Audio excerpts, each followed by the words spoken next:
General, why it's so relevant and important, a tough training for your special forces? Yeah, why is it so important? It makes sense that I have come today here to see how the Portuguese QRF is being trained, because I am the one who has received the product in Central Africa. And they have made such a big difference to the mission. They have brought such a valuable added value that myself as a general from, another country, I just feel like I had to come and to see why is this QRF was so good. But today, again, I was convinced as a soldier, passing through, my military career through, tough training. And I realized that that tradition of training the people for the war situation is what we need for peacekeeping. You went to United Nations Security Council and you reinforced the need of changing from peacekeeping forces to keep enforcing forces. What do you mean with that? What I mean, all of us, we have seen in the past year that, what we used to call peacekeeping mission, we have lost this past year over almost 200 peacekeepers. Everywhere you go in Central Africa, in Mali, in South Sudan, there is thousands of civilian population that getting killed. How come somebody feel like this is a peacekeeping situation, whereby peacekeepers themselves are getting killed and the population, thousands are getting killed, women and children? Then something is wrong. Then we need to change that perception that we are keeping peace and understand that when we go there, it's about something else. And then I'm very happy, that the new Secretary General has understood it right, and then he has given clear instruction that we all need to change the way we do business now, and then we deal with the real, thing. The real thing is, nasty situation with armed groups that are just busy killing civilian population and that are not shying away from killing, peacekeepers. So that is, that overall situation that, all of us, we have understood, years back that something needs to be changed. And that was, the message to the Security Council. And since then, I think the members of the Security Council, the troop contributing countries, they have understood that we all together need to change the way we do business, bring trained soldiers, hard-trained soldiers to help, deal with the situation on the ground. Before Central Africa, you were based in Darfur, having more or less the same role. How do you compare both? Let me tell you that, the situation in Central Africa is, a bit, more difficult. Because, the dimension, the community dimension of the conflict. You have, people that used to live together in the same village, in the same town, that, all of a sudden, rise up and then start killing each other. That part of, the situation is making it difficult because you don't have the capability to foresee what's going to happen. And when it happens, it goes, too fast. And before you react to play the firefighters, a lot of lives are already lost.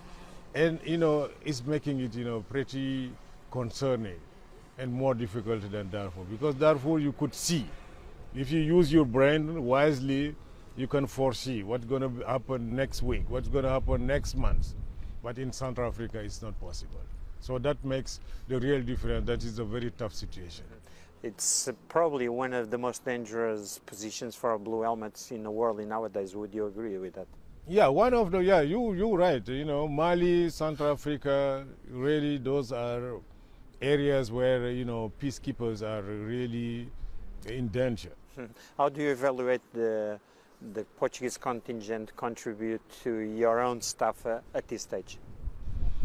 I mean, the contribution of the Portuguese, I mean, you know, and before, you know, I answer your question, I think it's right for me, you know, to thank the Portuguese, you know, nation, the people of Portugal, because they have accepted to send their, you know, their kids to an environment knowing that, you know, they got, you know, high risk of getting injured or killed. But they have accepted to send them, you know, for their, you know, big heart, for humanity, knowing that there are women and children that are getting killed, and we cannot sit idle, we need to do something. But they move a little bit further. It's not just the idea, but they manage to send the best of their units. Because the troops that are sending, you know, I have witnessed it today, you know, are one of the best that they have. You know, if you take the best that you have and then you send it to somebody, that is, you know, a lot of meanings. And then I want to really thank the people, you know, the nation of Portugal for having that, you know, humanity, you know, in their heart. I mean, they can be proud. They can be proud of their units there. You know, I always said, you know, right from the beginning, that, you know, I'm a soldier. I'm a, you know, down-to-earth person. I say my soldiers from Portugal, they're doing such a wonderful job that I start calling them my Ronaldos. Because if you have a team, you know, the example of a team, a football team, Ronaldo is something. He's the one that, you know, everybody rely on, you know, to make the difference. So my military Ronaldos are making the difference. So just to give you an idea, then, you know, how valuable so they are for the mission in Central Africa. And then really, I think the Portuguese, you know, nation, you know, can be proud of what they are doing. But they have achieved that because, you know, the training is the right one. They are being trained rightly, a tough training, and then when they go, so they feel at ease. And then I could see it, you know, when they operate in Central Africa, you know that these guys, they are at ease because they have got a training at such a high standard that when they get into a difficult environment, you know, they see just themselves. So being capable of, you know, making it happen. And I think they should continue. That is the way. The difficult is the way. The easiest is never the way.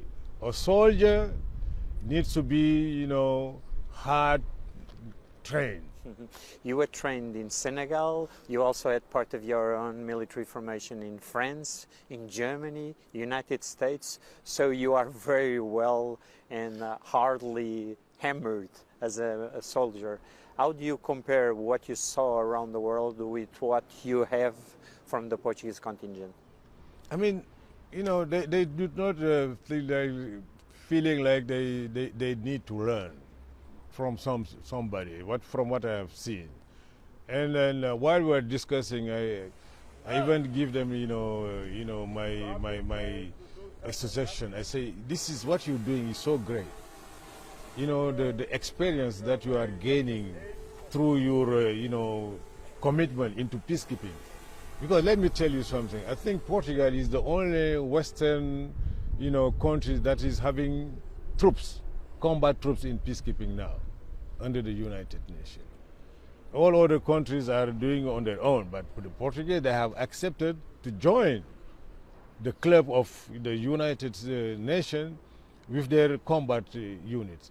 And that experience that they are gaining through, you know, what they have done in Central Africa, I think they need to build it, to consolidate it. And I think they can even train some of the Western countries. because, you know, they have learned, and from the training, the classical training that they have, so they joined both of them. I think they are good to go to be capable of training other countries to have a QRF that can get the job done in the context of the United Nations. You are saying that thing in Portugal, but on the ground, you recognize that performance directly to the Portuguese soldiers that were there. I think it was during after an incident in Barbary. Can you please explain us what happened and why you addressed them in such a way? I mean, you know, in Barbary, you know, it was a turning point in Barbary because there was a coalition of the rebels, 3 of them, you know, the major ones. So they put themselves together and they wanted to take a town that was at the center of Central Africa, to take over the town. And then the Portuguese, you know, was sent there, you know, to make sure that the town remained, you know, without armed group. I mean, it was quite a, you know, big fight in Barbary. And the Portuguese, not just, you know, defending Barbary, but they were tracking down the rebels. And they managed, you know, to capture, you know, even one of the leaders and of the combatants, neutralize some of them. And since that, you know, decisive action, you know, the rebel group start thinking twice. And then to date, Barbary is still, you know, under the control of the United Nations. But that decisive action, offensive action, because, you know, peacekeeping, people feel like we should just defend. But it's not about defend. The defense also can be offensive. And that's what they have proved.